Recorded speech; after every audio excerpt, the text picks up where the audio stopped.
आज आज एक फिर एक टॉपिक के साथ आए हैं जो कि नारीवाद फेमिनिज्म है। हम नारीवाद के पूरा विस्तार से देखेंगे और इसकी कुछ आलोचना भी करेंगे।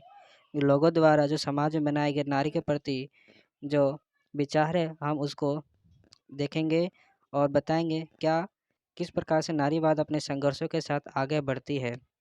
और नारीवाद न केवल एक बुक और सिलेबस तक सीमित है बल्कि एक पूरी विस्तार हो रखी है हर जगह हर क्षेत्र में। घर हो, ऑफिस हो, स्कूल हो या फिर अन्य कई क्षेत्र, सब जगह एक नारी विस्तृत है, यानी वहाँ पे है। तो हम इसको आगे बढ़ने के लिए हम शुरू करते हैं अपनी वीडियो। तो वेलकम बैक टू आर के स्टडी सेंटर। नारीवाद, इसके हम जानेंगे राजनीतिक आलोचना और इसके सिद्धांतों के बारे में। नारीवाद के दृष्टि से समस्त राजनीतिक एक सिद्धांत सोचकर एक तिरस्कार करता है, यानी हटाना चाहता है, तथा समस्त शासन इसका आधार पुरुष होता है और मानवीय अधिकारों का मुख्य से अधिकारों की चर्चा करता रहता है, स्त्रियों की नहीं। अतः नारीवाद वर्तमान में राजनीतिक के आधार पर कहीं कहीं बदलाव लाना चाहती है तथा नए क्षेत्रों में अपनी प्रगति के साथ साथ आगे बढ़ना चाहती है। नारीवाद एक ऐसा सामाजिक आंदोलन है जो महिलाओं की स्थिति पर विचार करते हुए उनकी दयनीय स्तर के प्रति आक्रोश व्यक्त करता है तथा उनकी दशा सुधारने हेतु सामाजिक विचार जो पुरुष प्रधान समाज की बुनियादी मान्यताओं को चुनौती देता है तथा समाज, राज्य एवं शक्ति का संबंधित साथी और अवधारणाओं को पुनः परिभाषित करना चाहता है।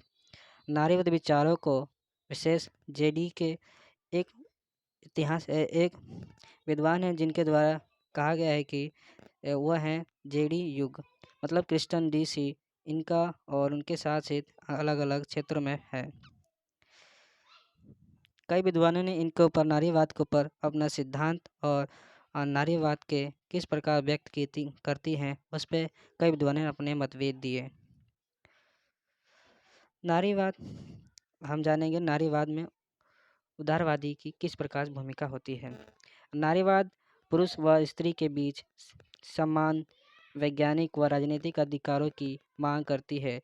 राजनीतिक क्षेत्र में हम देख सकते हैं कि इंदिरा गांधी, सोनिया गांधी और मायावती और भी बहुत सारे महिलाओं के लिए एक राजनीतिक क्षेत्र में ही कितने चुनाव में 30% आरक्षण दे दिया गया। जो 30% से जो 30 सीट है वो सिर्फ नारी के लिए ही है, महिलाओं के लिए ही है।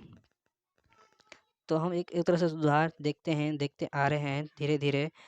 और मार्क्सवादी नारीवाद का अनुसार नारी शोषण में पूंजीवाद वर्ग भेद को कोई इतना फर्क नहीं पड़ता, जबकि नारी अगर निम्न वर्ग से हो जिसकी आर्थिक स्थिति और समाज में उसकी उतनी नहीं हो पाती है, उसका उतना विकास नहीं हो पाता है समाज में, क्योंकि वो नीची और उच्च कुल के अलग अलग नारीवाद में ही बांटा गया है।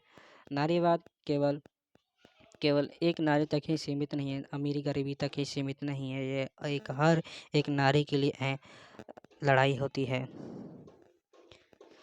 देखते हैं कि समाजवादी और साम्यवादी समाज में जहाँ तक वर्ग व राज्य नहीं होंगे वहाँ महिलाओं को भी पुरुषों को समाज और समाज की कल्पना करता रहता है। उग्रवादी नारी समाज को पुनः रूप स्थापित करने पर बल देते हुए उनकी कल्पना और व्यवस्थाओं को पक्ष में निर्धारित करने की मांग करती रहती है।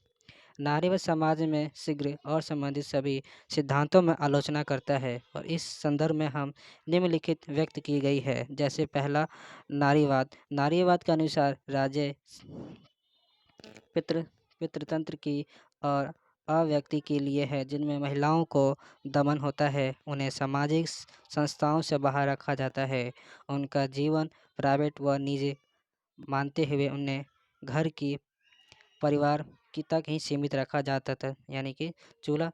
नारीवाद को केवल कामकाज के लिए यानी बाहर काम नहीं कर सकती है, वो केवल घर का काम कर सकती है, घर के परिवार देख सकती है, इसके अलावा और क्षेत्र में उसकी नहीं है, जो कि बहुत गलत है। इसी तरह यहाँ बताया गया है, ये आलोचना कर रहे हैं।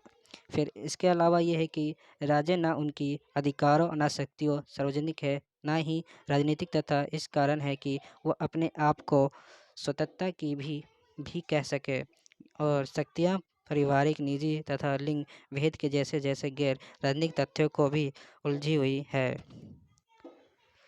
उनका उनका मानना है कि क्या महिलाओं व विभिन्न समाज व राजनीतिक ढांचाओं को संस्थाओं से पृथक होना अन्य होता है, या साथ ही ये प्रार्थना और पुरुषों के द्वारा घटना से कर सकती है। समस्त परंपरावाद और राजनीतिक सामाजिक व्यवस्थाओं को अस्वीकार करता है। कारण ये है कि इन सभी प्रकार के व्यवस्थाओं की सूचना नए नए सिरे से उनकी ओर संबंधित खींचता रहता है। छठा पॉइंट देखते हैं कि ये महिलाओं के मात्र कुछ ही और राजनीतिक अधिकारों दिए जाने तक ही है। अब तो राजनीतिक शक्ति की सोचना मूल्य ढांचा को परिवर्तन करने की बात करता रहता है। महिलाओं के प्रतिनिधित्व को निश्चित किए जाते हैं, प्रयोग प्रार्थनाओं में बल दिया जाता है। समाज प्रत्येक परंपराओं को, संस्थाओं को सामाजिक, आर्थिक, सांस्कृतिक, वैश्विक और अन्य क्षेत्रों में भी बल देने पर मजबूर कर रहा है। नारीवाद का सिद्धांत हम जानेंगे। नारीवाद का सैद्धांतिक तथा दार्शनिक क्षेत्रों में नारीवाद का विस्तार है। इनमें नृविज्ञान, समाजशास्त्र, अर्थशास्त्र, महिला अध्ययन, शास्त्रीय आलोचना तथा कला क्षेत्र में इतिहास, मनोवैज्ञानिक और दर्शन जैसे कई अंतर्गत विषय आर्थिक है। नारीवाद सिद्धांतों का लक्ष्य ये है कि असमानताओं को समझना और लैंगिक, राजनीतिक, शक्ति संबंधों और लैंगिकता पर ध्यान केंद्रित करता रहता है। सामाजिक न राजनीतिक संबंधों की आलोचना करता है, बल्कि नारीवाद सिद्धांतों का भी ज़्यादातर हिस्सेदारी महिलाओं का अधिकारों में रखा जाता है। दावा ये नहीं है कि महिलाओं ज़्यादा या कंधे से कंधे मिलाकर चले, ये कोई समाज के लिए एक गर्व की बात होती है, जो कि लोग अभी भी नहीं मान रहे। हम 21वीं शताब्दी में जी रहे, फिर भी हम वही सोच रखते हैं 19वीं और 20वीं वाली। नारीवाद सिद्धांत में खोजो नए नारीवाद के सिद्धांत में खोज गए विषयों में भेदभाव, रूढ़िवाद, वस्तु निष्ठता, विशेष रूप से यौन वस्तु तथा पिछड़े जाते हुए जितने पितृसत्ता का शामिल किया जाता है। समाज आलोचना इस क्षेत्र में एलन सीवर ने 3 चरणों में अपनी नारीवाद के सिद्धांत का विकास वर्णन किया है। पहले ये इनका कहना है कि नारीवाद आलोचना करती है कि जिनमें नारीवाद पृथक और साहित्य घटनाओं में पीछे की विचारधाराओं की जांच करती है, और दूसरी ओर ये कि सोल्डर गाइडन क्रिस्टन की कहती है कि महिला प्राणक और अर्थ की निर्धनता निर्माण की अस्थिया चरण में लगती रहती है।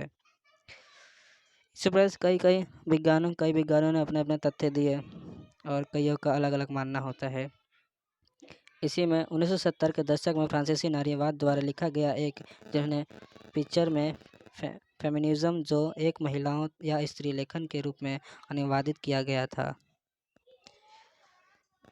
दर्शन और एक ऐसे से साथ साथ अलग अलग फ्रांसीसी के नारीवादियों जैसे उनका जोड़ पकड़ने लग गया था। अलग अलग लेखन शैली में उनका एक अलग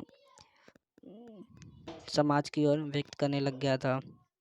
नारीवाद मनोवैज्ञानिक और दार्शनिक और विचारधाराओं में अलग अलग बटे हुए थे, पर मनोवैज्ञानिक जूलिया और क्रिस्टा के काम के विशेष रूप से नारीवाद सिद्धांत की प्रभावित करता है।